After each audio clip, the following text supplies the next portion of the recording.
Chiefs training camp, we have dates for you. Today, we're going over just the first look at Chiefs training camp, how you get there, what you do, what you need to watch today on Locked On Chiefs. From the land of the free and the home of the Chiefs, this is the Locked On Chiefs podcast. Welcome back, everyone. It's Chiefs Kingdom. It's Locked On Chiefs. It's Locked On Podcast Network. Your team every day for free on every platform. If you would please like, sub, and hit the bell over on YouTube and become one of our normal watchers, not just listeners. We appreciate that. We have a lot to go over because the dates for training camp are out, and everyone forgets that people get to arrive early in some cases. So we'll talk about that coming up here in a second. I'm Ryan Tracy, the founder of Rogue Analytics and Performance Consulting, home of the Matrix, home of RogueAPC.com, as well as NFL33.com, where you can see some of the non-Chiefs stories, what's going on around the rest of the league, and you can always check out RGR Football as well.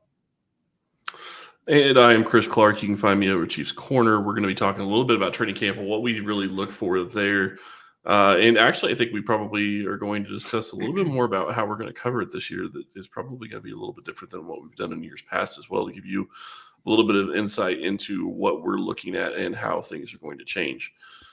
Let's go ahead and just jump right in. July 22nd is the day that the rookies and the QBs report.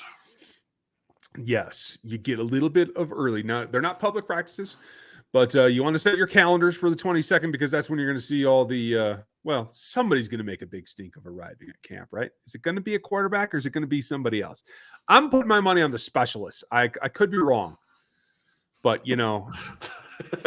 Nobody's going to do what Dustin Colquitt's done in the past. Nobody's going to do what Anthony Sherman has done in the past. At least I don't think so. Do you remember the year they came in like the military, like the missile silo? Like they nearly ran me over. Like I was just walking up there as they went by on the way in to turn around. Like it shocked me. I thought something was going. It was crazy. But yeah, that's what you get from specialists. So somebody's going to do something. But the rookies and quarterbacks get to show up on the 22nd of July. Obviously, Western Missouri up in St. Joe. You guys know where it's at. I like the fact, I still enjoy the fact that they let the quarterbacks and rookies get in there a little bit early just to get acclimated to where you're going, where you're going to be, that kind of thing. And, you know, for the quarterbacks, they get to get all the, the rooms themselves, get all cozied up, do up those dorm rooms the way that they got to get them taken care of. I think that helps the quarterbacks. Yeah, and the 22nd is a Friday, so they're going to be getting in on a Friday, and you will start seeing tweets from the Chiefs account. I don't know if probably won't be next week, probably won't be the week after that, but it'll probably be like the week of the 11th. They'll start sending stuff up to St. Joe, and you'll see them packing things up to take up to St. Joe. And I always like those tweets just because I know that means that training camp is right around the corner. And I really enjoy going to training camp. One of my favorite things at training camp is sitting on the hill right underneath where the reporters are and being able to watch both sides of the field, both fields, getting a good view of what is going on and being able to talk to people. I will tell you, one of my favorite memories ever of going to camp was always talking to Therese.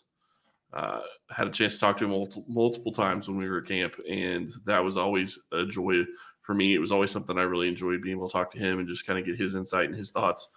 And just talk to him and see how he was doing. And that guy was amazing. Really miss him, obviously, but that's one of my favorite memories of camp.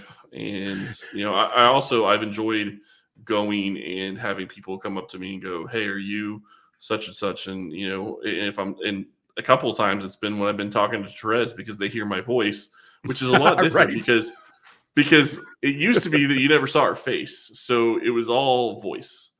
And now for almost for a while we've had YouTube, and I guess it's been a year now. I think about it because we started last May on YouTube. But we're going into year 6 for doing Locked On Chiefs, so voice has been out there a lot longer than the being able to see us. So really enjoy being able to interact with people at training camp. Yeah, it's a fun time. Trez used to always, like, the last day I was there, always he's like, we'll talk film next time, because I could never get him for more than like 3 minutes. You know what I mean? So that was always fun. And we've had a couple of impromptu sessions, folks, when we're at training camp. So we'll try to make sure some of that happens again. We'll see what the schedule works out. I'm fitting for a move here in July. So like my schedule might be a little bit in flux. We'll see what happens. But as much as the rookies get in ahead of time, they get a little bit of a jump on everybody else moving in. The veterans report on 7/26, the day before practice begins. So there's a little bit of a staging there that comes on. And as that goes through, like, I think this is one of the earlier ones, right? It was like the 29th and the 30th the last couple of years, right? So like it's a little bit earlier. It takes a little bit. Yeah, this does seem earlier than normal. Like I'm ready to see dudes with giant fans and giant TVs walking into that dorm. Right. And don't forget the Xbox or PlayStation or whatever. Right. Well, that'll probably be packed in one of their boxes or whatever, and you'll never see it. But it's going to be there because they're going to be playing Madden and they're going to be playing whatever other video games they want to play. But it always kind of cracks me up knowing that those guys are sleeping on those beds, because that's just it is a little bit different. But what are you going to do? Yeah. I think we need to go over, like, how do you get the most out of training camp? We'll do that after this, because BetOnline is your best spot to get all your information on sports that you want to bet on. It makes it easier for all the latest developments, the podcasts, all the news and breaking league info that you need to make your decisions very well and very concisely, so you can get your money on the line in a safe and meaningful way to make yourself some more. It doesn't matter whether it's baseball or draft prospects or who's going to make it to the Super Bowl or the ongoing Stanley Cup playoffs. By the way, you want to bet on the Avs. And as you go forward with that, you need that information to make sure that you're doing it right. So get over there. It's the best spot for all the scores, podcasts, news, everything that you need to get your money out there on the line the way that you want it. It's over at BetOnline, where the game starts. So there's always a couple of different conversations. Now, what you outlined before, folks, when you come in to the stadium, if you haven't been to training camp before, or if you have and you just always go to the same spot and you wonder what else is going on, as you get in through the gate, you have that short walk up the hill to what is that? The southeast corner of the practice facility, and that's where the bleachers start. A lot of folks just head for the bleachers, sit down, try to have a good day. When it's hot, it's hot. There's nowhere to run out there. So I have a tendency to try to move around a lot. And you like to go for the hill, which is the other really popular part, because it's on the far side, the western side, as the hill that the players come down, right? Yep. Yeah, I really enjoy being up there. You get a great view. You can see both practice fields pretty well. The only time that you really ever miss anything is if something is happening right behind the goalpost, which, I mean, it happens at times. So you deal with it, but you still see most of what's going on. And it's a great vantage point in that you understand that you're getting almost the same view as the reporters are, because they are all right behind you. I was just going to say, this is your opportunity to keep the beat reporters in check. Because, there are beat reporters and then there are sort of beat reporters who show up to camp once or twice, instead of every day like the grinders do. And they have a tendency to say things that are hit or miss, let me put it that way. So I think it is a unique opportunity to see it from the same vantage point, to see what they're seeing and understand that when we all read reporting from folks that are there, that's it's nearly as specific to an opinion as it is to who happened to be watching a given play in a given aspect. There have been plenty of times where I'm watching the line and somebody makes an incredible one-handed catch that I didn't even see because I'm trying to see if the left guard's doing his job or not. And that always becomes a really interesting way to do it, so that you see a little bit of everything. And that's a struggle with training camp, and that's a struggle with football in general. If you really get into this game and trying to analyze it, watching film, and I guarantee I don't watch enough, but you can tell me that I'm right or wrong here. I'm pretty sure I know the answer, but you have to go back and watch a play 5 or 6 different times, because there's so many different things that are going on. And that's what I do when I go watch film, is I go back and I'm looking at the left guard, or I'm looking at the left tackle. How did he do this? What set him up to succeed or fail? How did this work? And when you're watching the game, you're watching the ball. That's a lot different than what you have to do when you analyze. And it makes it really hard at training camp because you're in a situation where you can't do both. You can't go back and rewatch. So you just watch as much as you possibly can, and you give information about as much as you possibly can. And, if you miss a catch here, or you miss a big hit, or you miss a huge block or something, it happens. I mean, that's just going to be the reality of it. And, I will say this. The other part of it is no matter where you are on that field, if you're going to miss something somewhere because it's going to be on the other side of the field from you. So, it could be a situation where you're on the hill and they're playing in the far field and near the opposite end zone. You're not going to be able to see everything from there. I mean, you can see it, you're just not going to have a good view. So, know that that's going to be happening and just adjust for it. Know that you're probably going to miss things, but it's part of training camp. Yeah, that's how it works. I will give you guys a clue, though, and I don't go there every year. In fact, I'm not even sure how long they've allowed it, but there is now more room on that hill. They put a new berm in. Was it last season or the season before? So it's not just that you walk all the way down the bleachers and then you can turn and get behind the practice field so that you get the other end zone view. But now there's a berm up there, and you can sit on that hill as well. And that, I think I spent probably most of a day there last year. And that was definitely a different vantage point because you see things a little bit more. If you're on the main hill, you see a lot of the offensive red zone practice coming at you, right? Yep. And you get the behind the scenes view from the opposite hill. So, if you guys are looking for a new place to watch some of the more important, especially the team drills, I think that back hill is probably the newest place that gives you a little bit more of a unique view. You can see the whole orchestra kind of playing together rather than focusing on a player or whatever from whatever vantage point that you're at. So, right. And it makes sense why they do it that way, because if you think about it, they are trying to play to the fans, and most of the fans are going to be on that hill, or, obviously they could be on the other field, which is a whole nother issue, getting away from that hill, but you still have a great vantage point of that entire field. So training camp's a great experience. If you haven't gone, try to go. Try to take a day off, figure out what their schedule is. I will say this one thing, and this is my caveat with this, is that you can plan. I've gone multiple times for weeks on end, and you can plan on going for 5 days and maybe only end up going to 2. Yeah. So just know if you plan on going to 1 day, there's a semi-decent chance that maybe you won't be going because it will have rained and they will be inside and can't do anything while they're inside. So just know that that's a possibility. There was one of the first years that I went as covering it rather than just as a fan, right? Right. And I literally flew into town. I got a hotel room in St. Joe, and I sat there for 4 days and didn't see one snap because the entire time I was there, it rained and they were indoors. So it is definitely a possibility that stuff will happen, but the trade-off is you get to see some unique things. And we're going to give you a couple of things that we look for and that you should look for when you're at training camp right after this.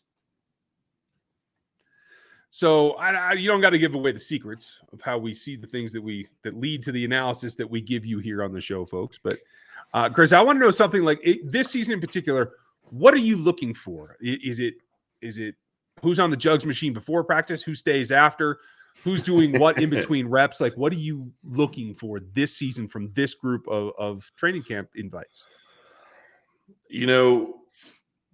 I always love the underdog stories, and I think that is part of the reason why I've enjoyed watching Jody Fortson grow into the player he is right now. We had him on years before he ever took a snap in the NFL and actually played in the last year. I can't remember if it was 2 years ago or 3 years ago that we had him on. But the reason we had him on is because I watched him stay on the jugs machine for 15, 20 minutes, it seemed like, during training or right after training camp when players are signing footballs for fans. He was on the jugs machine. He was working. He was doing what he could to try to improve. And guys like that stick out to me, and that's something that I always enjoy watching. So it's something that I will always watch, who is trying to do better and who's trying to get better and do things that are going to help them. But really for me, it's just a matter of trying to watch the different position groups when you get the chance.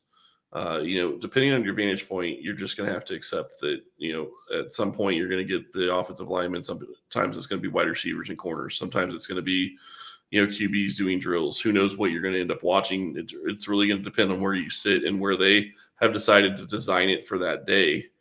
So just know that you can see a whole bunch of different things. And maybe if you go for a couple of days, try different places. Go one place one day, and then the next day go some place completely different. See what you like, see what your view is like, see what things you enjoy seeing and what you don't. And, by day 3 or 4, you're going to have a pretty good idea of what you want to do. Agreed. I think that's a great plan. For me, I'm going to move around enough so that I can accomplish a couple of goals. And I will share them with everybody so that when we talk about this during camp, it will kind of ring true for when you're all there. It's not just about, especially with the pass catcher group, who's lining up with the ones. That's going to be great. You want to know that. But we kind of already know that. For me, it's going to be about who lines up where. In particular, who's lining up in the slot and who are they asking to play out wide. I think I understand my expectation. I don't know if I'll be right or not. But that is going to have a significant impact on who lines up where and has the opportunity in the preseason games, which then means who's going to get the opportunity in the actual regular season. But it's beyond that. It's also about, so you see, you're at a practice and McColl's lining up out at X, meaning he's outside the slot and he's off the line of scrimmage. I'm sorry, at Z. And VS is on the line of scrimmage, so he's at the X. I was going to say X. That's interesting, but go ahead. Right, yeah, apologies.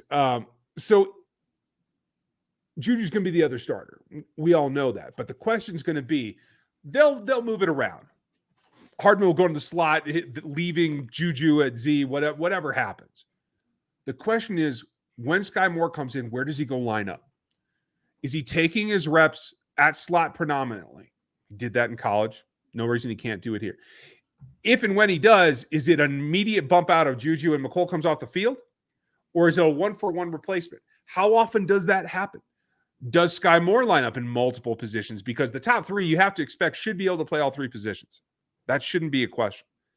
And then the key is going to be, after Sky Moore starts to get reps, who comes in at 5 and 6? Yeah, I kind of disagree a little. Well, when you say top 3, you're talking Hardman, MVS, and Juju. Yeah. Okay. Yeah, I was going to say I kind of disagree. If you're talking top 3 is in your wide receivers overall, I am not so sure that they're going to give Sky Moore the ability to play all 3 of those positions this year. I just don't see that being a possibility. I do think he will eventually do it in this offense.